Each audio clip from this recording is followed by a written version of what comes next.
You ask Tiger to solve. This deals with linear equations with one unknown.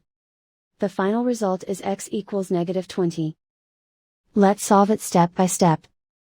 Group all constants on the right side of the equation.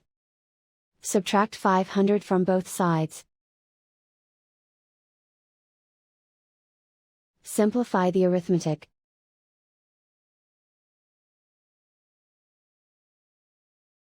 Isolate the x. Divide both sides by 25. Simplify the fraction. Find the greatest common factor of the numerator and denominator. Factor out and cancel the greatest common factor.